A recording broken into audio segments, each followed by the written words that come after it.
В Аягозе полностью восстановили электроснабжение после пожара на подстанции. Об этом сообщает пресс-служба акимата региона. Все работы успешно завершены. Всего в них было задействовано около 40 специалистов, а также необходимая техника. Все сельские округа и город Аягоз полностью обеспечены электроэнергией, говорится в сообщении. Напомним, в ночь на 19 декабря 2024 года на одной из местных подстанций произошел пожар, в результате которого город и прилегающие сельские населенные пункты оказались обесточены.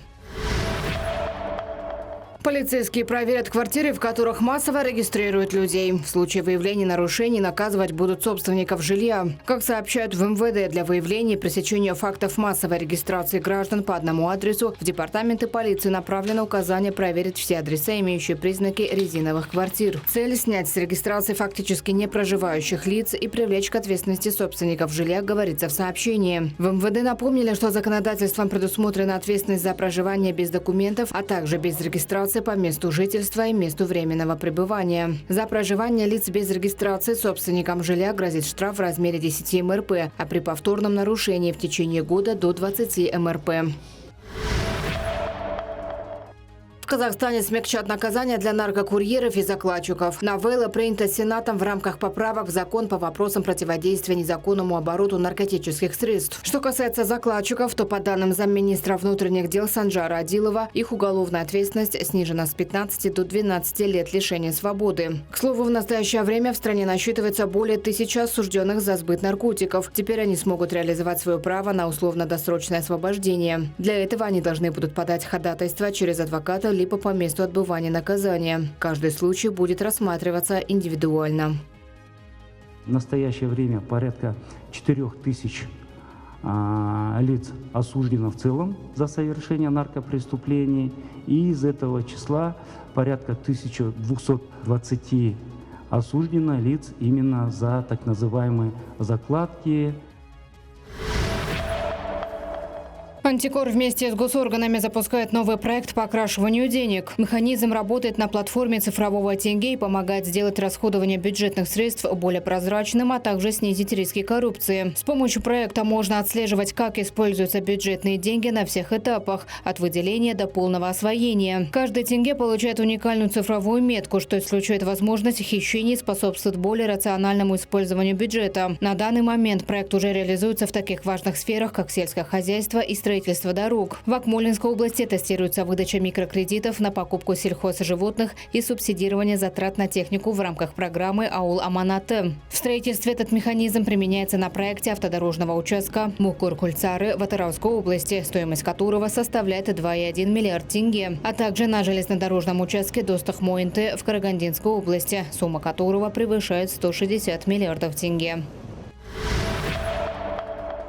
Больше половины казахстанцев выступают против перехода на единый часовой пояс. Такие данные показывают результаты опроса Бюро экспресс-мониторинга общественного мнения «Демоскоп». Отметим, что Казахстан перешел на единое время с 1 марта этого года. Однако обсуждения данного решения продолжаются по сей день. К примеру, опрос, проведенный с 27 ноября по 11 декабря, показал, что 53% граждан не поддерживают этот шаг. В то же время 22% его одобряют, еще 15% равнодушны, а 7,4% не слышали об этом. Больше всего недовольны единым часовым поясом в восточных и центральных регионах страны. Более 74,5% жителей выступают против. В Алматы и Астане противников также много – 68% и 55% соответственно. В южных регионах недовольны 47% опрошенных, а в северных – 45%. Единственным регионом, где сторонники перехода немного преобладают, является Западный Казахстан, где почти 32% поддерживают единое время, а 30% против.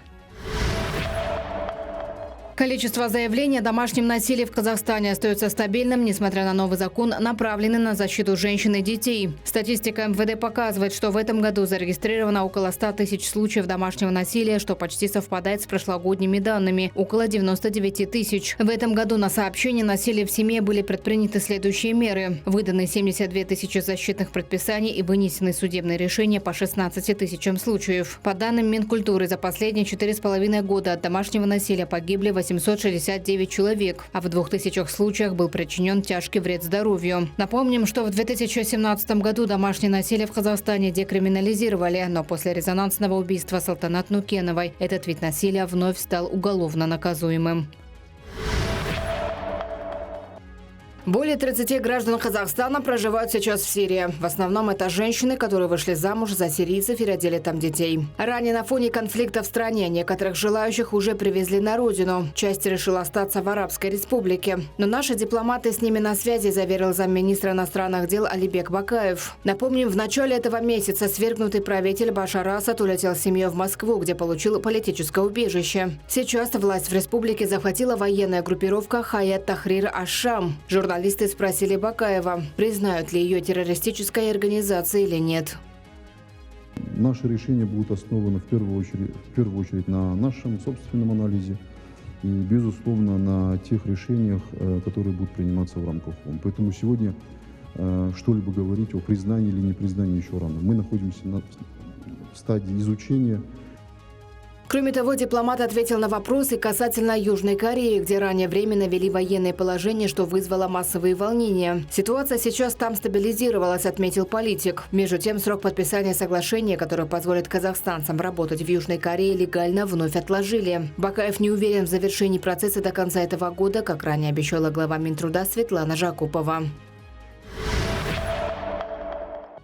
Цены на нефть пошли на снижение. Февральские фьючерсы Brent на лондонской бирже снизились примерно до $72 за баррель. Фьючерсы WTI до $69. Предполагается, причиной тому стали заявления со стороны центральных банков США и стран Европы. Есть опасения, что слабая экономическая активность может снизить спрос на сырье в следующем году. Между тем, власти Южной Кореи начали проводить бурение недалеко от побережья Восточного моря. Объемы залежи нефти и газа ранее там оценивали от 3,5 до 14 миллиардов баррелей. Процесс бурения займет до 50 дней. Результат озвучат в первой половине следующего года, пишет издание Рюнхаб. Ситуация сейчас осложняется сокращением бюджета на буровые работы. Тем не менее, если запасы углеводорода все же найдут, то Южная Корея сможет серьезно снизить свою зависимость от этих ресурсов.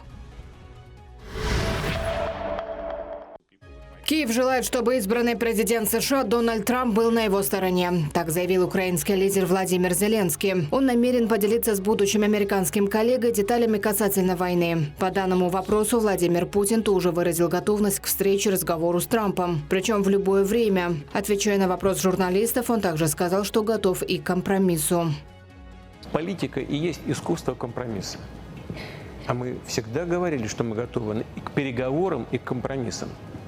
Просто противная сторона в прямом и переносном смысле этого слова, противная сторона отказалась от переговоров.